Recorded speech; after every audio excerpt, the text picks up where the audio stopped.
సభ వేదికకు ఇక్కడికి వచ్చినటువంటి పెద్దలకి గాయని గాయకులందరికీ నా నమస్సమాజాలు.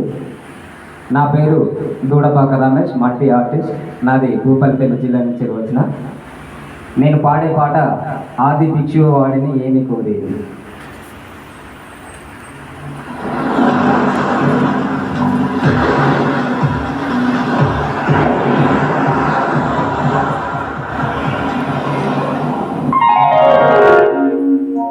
ఆది భిక్షువు వాడినేమి కోరేది,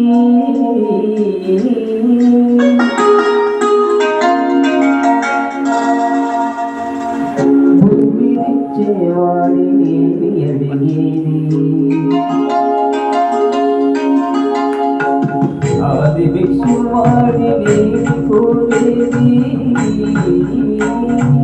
భూమిచ్చేవాడినేమి అడిగేది. ఏది కోరేది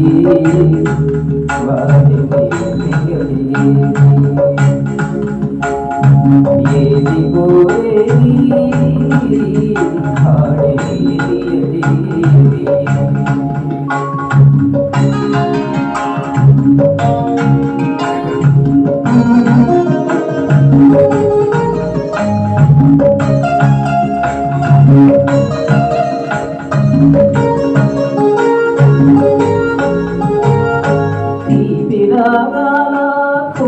నమ్మకు నల్ల రంగు నలిమిన వాడినేమి కోరేది.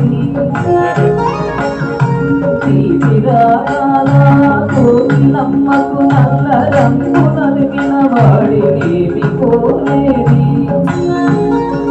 కరకు గర్జనల మేఘల మేలుకు మెరుగు అంగు నచ్చిన వాడినేమి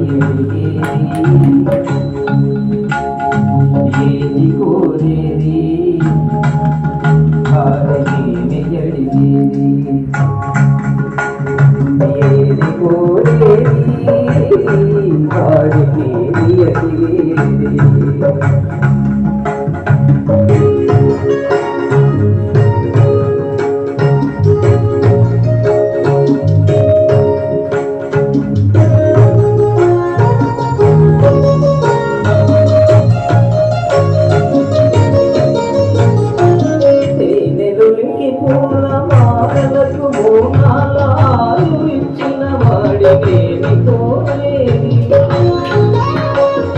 తేనెదొరికి పూల వాలకు మోనాలు ఇచ్చిన వాడినేమి కోరేది.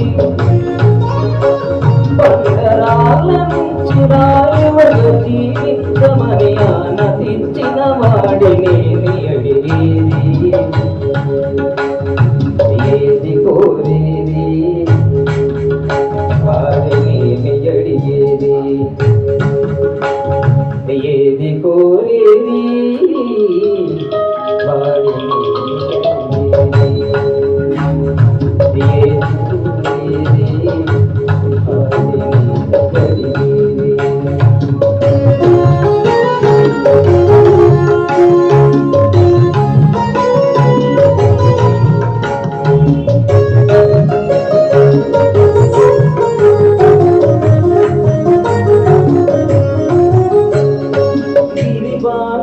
తనకు కళ్యాణమురమింపదరి చేరు మన్మధుని మసి చేసినాడు. వాడినేది కోరేది వరగర్వమున మూడు లోకాల పీడింప తలపోయుదనులను కరుణించినాడు. వాడినేది అడిగేది ముఖ తీపి కోరేది ఉప్పు శంకరుడు. వాడినేది కోరేది ముక్కంటి ముక్కోపి దిక్క శంకరుడు.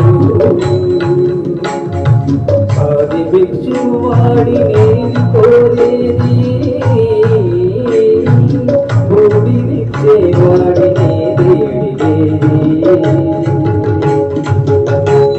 ఏది కోరేది వాడినేది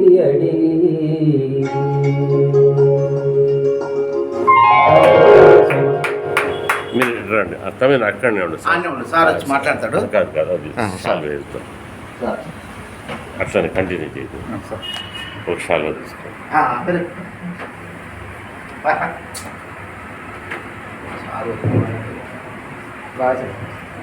చాలా బాగా వచ్చింది, చాలా సంతోషం. నీ లోపల ఇంత మంచి గాయకుడు ఉన్నాడనే విషయం ఇవ్వాలని తెలిసింది. చాలా చాలా సంతోషం. మా శ్రీ సాయి సంగీత కల్చరల్ సొసైటీకి స్వాగతం, సుస్వాగతం. మొదటి వారుగా వచ్చిన సందర్భంగా మా సంస్థ పక్షాన నీకు హార్దిక శుభాకాంక్షలు, అభినందనలు, అట్లాగే ఆశీస్సులు.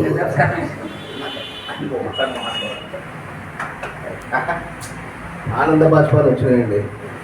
ఇంత గొప్ప గాయకుడు ఒక 300 మంది కవులు వచ్చిండ్రు, పోటీ పెట్టిండ్రు వరంగల్లో అశోక టాకీస్ దగ్గర హాల్లో. 300 మందిలో ఫస్ట్ వచ్చిండండి కవులలో. ఎంతమంది ఉండవచ్చు మన వరంగల్ జిల్లాలో కవులు?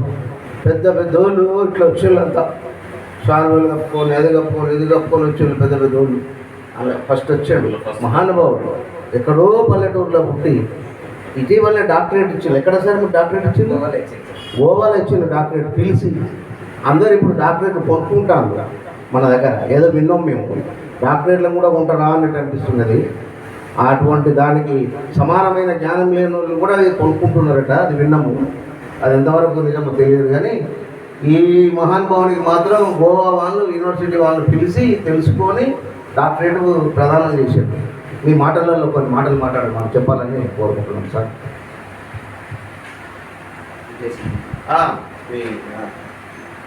నేను నా జీవితంలో వాస్తవానికి నాది పల్లెటూరు.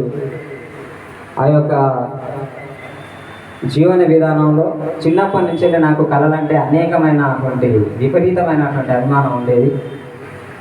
పాటలు కానీ సంగీతం కానీ ఎక్కడో ట్రాక్టర్ నుంచి పాటలు వేసుకుంటా పోతుంటే నా కొనచెవి చివరి దాకా వినిపించేంత వరకు నా ట్రాక్టర్తోనే పోయేది నా మనసు, నా చెవులు.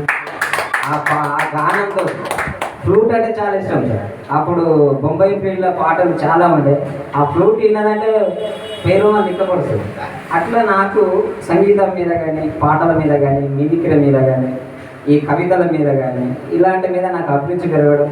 మా గురువు గారు కళాకోట కుమారస్వామి, ఇక్కడే చెమ్మల్పేట, రిటైర్మెంట్ డ్రైవ్ మాస్టర్. ఆ సార్ గురువు గారితో నాకు ఇలాంటివి వచ్చింది. తర్వాత ఆ సార్ రిటైర్మెంట్ అయిపోయేసరికి తెగిపోయిన గాలిపటం లాగా నేను అయిపోయాను. మళ్ళీ తర్వాత ఏమైంది అని అంటే కొంచెం నేను మిమిక్రీ ఆర్టిస్ట్గా రావడం, మళ్ళీ అది మధ్యలో పోవడం. మళ్ళీ తర్వాత నాకు ఈ స్టేట్ పోయేటి కవులకు సంబంధించి, మన తెలంగాణ కవులకు సంబంధించి ఈ గ్రూప్లో నన్ను సాగంటి మంజుల గారు యాడ్ చేయడం వల్ల మీలాంటి మహానుభావులు నాకు దొరకడం, నా యొక్క కళ మళ్ళీ పురివిప్పింది. విత్తనం అనేది మళ్ళీ మొలికెత్తిపోయింది. నా కళని ఏదో విధంగా మిమ్మల్ని ఒప్పించే ప్రయత్నం చేసి నేను కూడా మీలాగా పేరుకు రావాలని నా యొక్క ఆశ, ఆర్భాటం. అందుకోసం ఇలాంటి నాకు స్టేజ్ దొరకడం నాకు చాలా గొప్ప. ఇది చాలా రోజులకు దొరికింది అసలు నా అదృష్టం. ఇప్పుడు అదైనా కూడా నేను రావడం, ఈ యొక్క కార్యక్రమంలో పాల్పంచుకోవడం, ఎప్పుడెప్పుడు రావాలని నేను నా మనసు తహతహలాడిపోయింది. చాలా రోజులకి ఈరోజు నేను కంపల్సరీ రావాలి, కంపల్సరీ పార్టిసిపేట్ చేయాలనే ఉద్దేశంలో ఇక్కడికి రావడం, పాటలు పాడడం, మిమ్మల్ని దర్శించుకోవడం నాకు చాలా ధైర్యం. సార్ మీకు ఎన్ని టాలెంట్స్ ఉన్నాయో చెప్పండి, టాలెంట్స్ పేర్లు చెప్పండి. నాకు ఉన్నటువంటి మొట్టమొదటి టాలెంట్ ఏది అంటే చిత్రలేఖనం, ఆర్ట్ వేయడం. దానిలో నేను డ్రాయింగ్ టీటీసీ కూడా అయిపోయింది సార్. నాది ఎంఏ బీఈడి అయిపోయింది, డ్రాయింగ్ టీటీసీ దానిలో కూడా డ్రాయింగ్ మాస్టర్గా అయిపోయింది.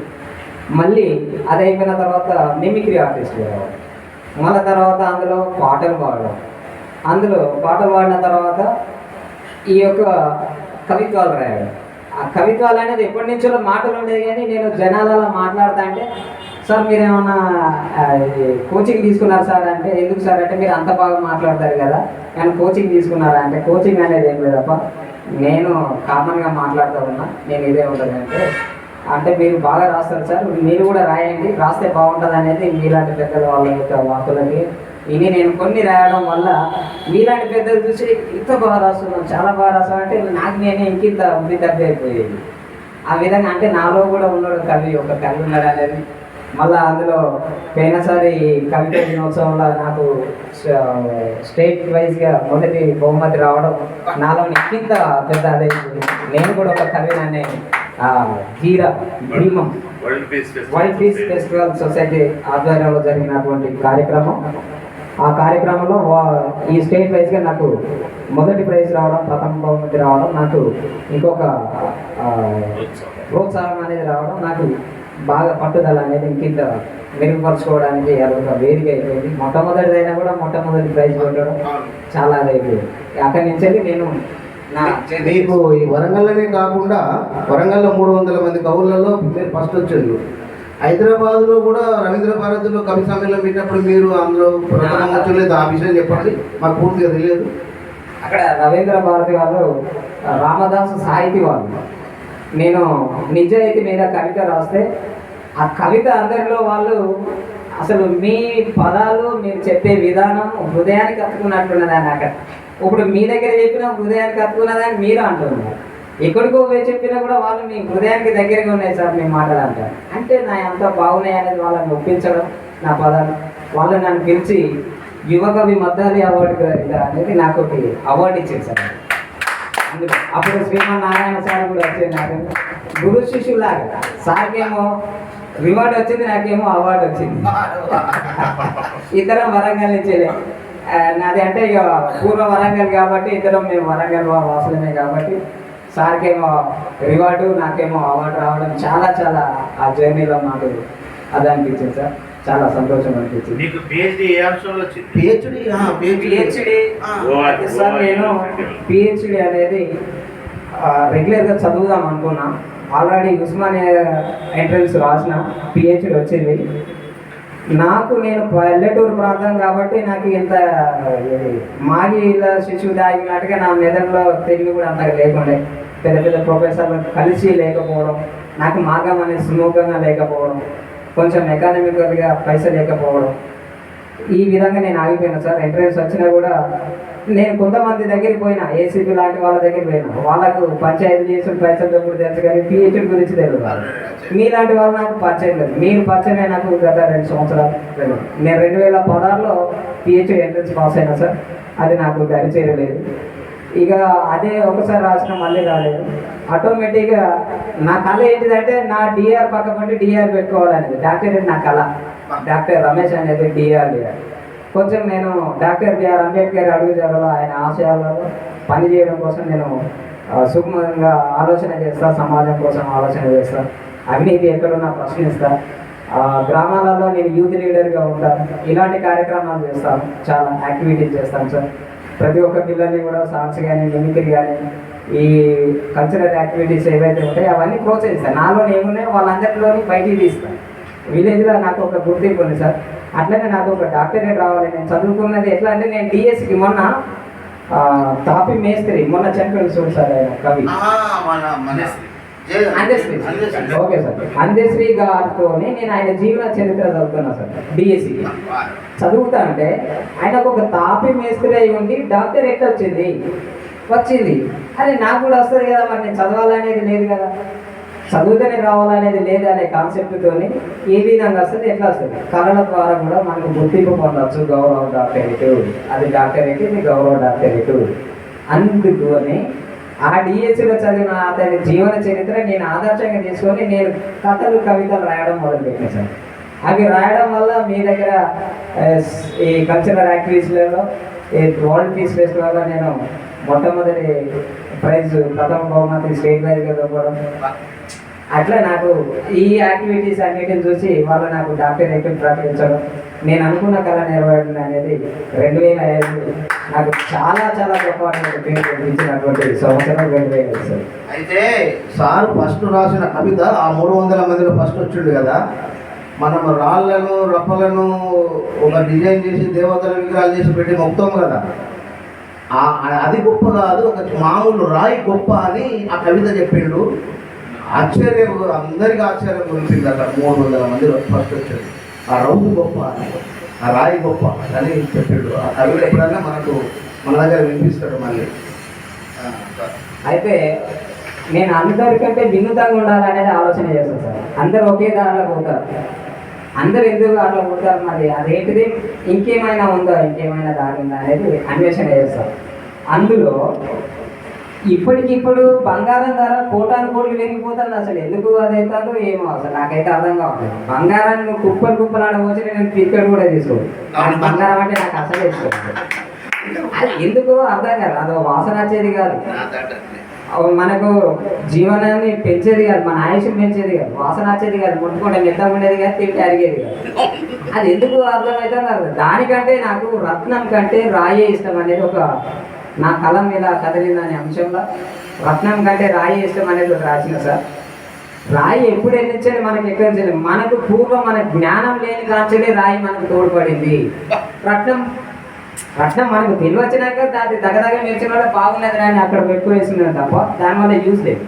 కానీ రాయి అనేది పూర్వకాలంలో మనకు గుడ్డలయ్యింది, వేటాడే కత్తి అయ్యింది, మనకు ఇంటి కట్టుకునే రాయి పునాది రాయి అయింది, కట్టుకునే మనం చదువుకునే బడి అయింది, మనం కోవెల ఒదిగే గుడి అయింది, అన్నిటికీ రాయి అయింది. రాయిలో కూడా ఒక హృదయం ఉంది, రాయికి కూడా హృదయం ఉంది సుమి అని రాసిన సరే. అట్లా రాయిలో కూడా ప్రతి దానిలో మనకు ఎక్కడ కూడా ఇప్పటి వరకు రాయలేని మన జీవనం లేదు. మనకు పూర్వం నుంచి ఇప్పటి వరకు అనే దాని గురించి రాసిన సార్. అది జనరల్గా చెప్పాలంటే కొంచెం కాకపోతే చదివి చెప్పాలంటే చెప్పాలి. Okay sir, thank you. అట్లా ఒక్కొక్కటి ఒకసారి నా మరణంతో నేను మాట్లాడతాను, అది కూడా రాసిన సారు. అరగంట సేపు మాట్లాడేడు, ఏమైనా నీకేమైనా మెంటల్ ఇష్యూస్ ఉన్నాయా, ఎందుకు అంతగా రాసినావు, అది మాలాంటి ఏజ్ రాసేవాళ్ళు కదా, నువ్వు ఇంక నీకు ఏం అనుభవం ఉన్నదని అట్లా రాసినావు అని సార్ చాలా బాగా రాసి నాకు భయం అయింది. సార్ ఫోన్ చేసిన అది చూసుడుతోనే సార్కి గుర్తుందో లేదో. ఒకసారి నా మరణంతో నేను మాట్లాడతా అనేది ఏంటి అసలు, నీ మరణంతో నువ్వు మాట్లాడేది ఏంటి, నువ్వు చేసింది ఏంటి, అసలు నీకు వచ్చిన అనుభవం ఏం లేదు, పెళ్లి లేదు, పేరాట లేదు, పిల్లలు లేదు, నీకేం అనుభవం ఉన్నదని రాసినావని సార్ చెప్పండి. అంత బలంగా అంత డెప్త్గా ఉంది. అంటే నాకు వచ్చిన నా చిన్ని బాధలలో సమాజంలో ఉన్నటువంటి దానిలో కొంచెం క్యాంపెయినింగ్ చేసుకొని అలా రాయడం. అంటే ఒక రైటర్గా కొన్ని రాసి పొడిగించిన అంతే తప్ప కొన్ని నాయి అలా బాధలు ఉన్నాయి, కొన్ని కల్పితాలు ఉన్నాయి. అదే సార్ నాకు వచ్చినది, అదొకటి నాకు నచ్చింది. ఇప్పుడు మాధవుడి కంటే మనిషి నాకు ఇష్టం అనేది ఒకటి రాసిన. మాధవుడు ఎక్కడున్నాడో తెలియదు, పిలిస్తే పలకడు, కానీ నా తోటి మనిషి నేను మాట్లాడితే నాతోనే మాట్లాడతాను, నన్ను అలుముకుంటే దాని స్పర్శ తాకుతాను, నా బాధను అర్థం చేసుకోగలుగుతాను, నాకు తిండి పెట్టగలుగుతాను, పిలిస్తే ఓ అంటాను. కానీ మాధవుడు గొప్పోడే, కానీ ఎక్కడున్నాడో పిలిస్తే పలకట్లేదు కదా. అందుకే అయిన కంటే నాకు ముందు నాకు మనిషి మానవుడే నాకే నచ్చుతుంది, నాకు మనిషి ఇష్టం అనేది అదొకటి రాసిన సార్.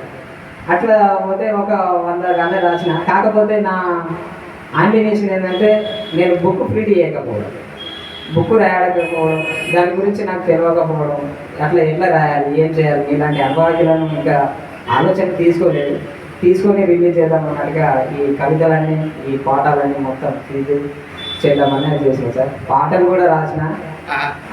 చిన్న పోయిందమ్మ బంగులా నువ్వు లేక నా గుండెలా అనేది రాసిన. చూసి చూసి కనులు కాయగాసినాయి, మోసే గుండె బరువు ఎక్కినాయి, ముళ్ళు లాంటిది ఏదో గుచ్చుతున్నదే, నువ్వు లేని గుండె పగిలిపోయాయి అని పాటలు కూడా రాశాను. అన్నీ మధ్యలో ఉండి అలాగే పోతున్నాయి సార్. నేను ఇంతవరకు కొన్ని మాత్రమే బుక్ మీద పెట్టేసిన, కొన్ని మాత్రం మధ్యలో ఉన్నాయి. దానికి ఒక బేస్ ఇలాంటి నాకు ఒక వేదిక దొరికితే వాటి అన్నిటిని బయటికి తీసే ప్రయత్నంలో ఉంటానని మీలాంటి పెద్దలు నాకు ప్రోత్సహించి నన్ను ముందుకు నడిపిస్తారని మనసారా కోరుకుంటున్నాను. Thank you. చాలా సంతోషం. రమేష్ గురించి చెప్పాలంటే మట్టిలోని మాడి, ఇటువంటి వారికి ప్రోత్సాహం లభించకపోవడం వల్ల తాను ఎక్కడైతే ఉన్నాడో ఇప్పటికెక్కడే ఉన్నాడు. ఎవరిని కళాపోషకులు వీరిని గుర్తించి వీరిలో ఉన్న కవిని, ఆర్టిస్టును, గాయకుని, సమాజ సేవకుని, నాయకుని, పల్లెటూరికి సంబంధించిన అనేక కళలు వీరిలో అంతర్భాగమై ఈ రకంగా రమేష్ అనే పేరుతో మన ముందున్నాడు. ఇలాంటి వారికి తగిన ప్రోత్సాహం లభిస్తే ఈ మట్టిలోని మాణిక్యం వాస్తవంగా కొన్ని లాంటి వజ్రం అవుతుంది. ఈ వేదిక దొరకకపోవడం ఆయన దురదృష్టం. అందులో పల్లెటూరు వాడు కావడం, దాని తర్వాత నిరుద్యోగి కావడం, తాను యాక్చువల్గా డిఎస్సి రాసిండు, టీచర్గా సెలెక్ట్ కావాల్సిన వాడు కాలేకపోయిండు. ఆ ప్రయత్నంలో ఇంకా ఉన్నాడు. ఆర్థిక సమస్యలు కూడా తనను వెంటాడి ఒక రకమైన నిరాశక్తత అదొకటి ఆవహించకపోయింది. ఈ విషయాన్ని నేను గమనించి మేము దగ్గర మిత్రులు నేను మాట్లాడుతూ ఉంటా, అప్పుడప్పుడు బాగోగులు వింటూ ఉంటా, ఆయన కవితలను వినడం ప్రోత్సహించాలని ఒక తపనతోటి నేను ఇదంతా చేస్తూ ఉంటా. అలాంటి వాడు ఈ రోజున పలుమార్లుగా మేము ఇక్కడికి రమ్మని ఆహ్వానం పలికినప్పటికీ తన స్థితిగతులు పరిస్థితుల వల్ల రాలేకపోవడం జరిగింది. ఈ రోజున ఆయన మా దగ్గరికి రావడం, ఈ వేదిక పరంగా మీ అందరికీ ఇట్లా పరిచయం కావడం జరిగింది. ఈ విషయాలను దృష్టిలో పెట్టుకొని ఇలాంటి వారిని ప్రోత్సహించే దయాగుణం గల వారు ఎవరైనా మీరు ఉంటే అక్కడి వరకు మా సందేశం చేరుతూ దయచేసి ఇతన్ని తవి విధంగా ప్రోత్సహించాల్సిందిగా మనం తీసుకుంటున్నాం. Thank you.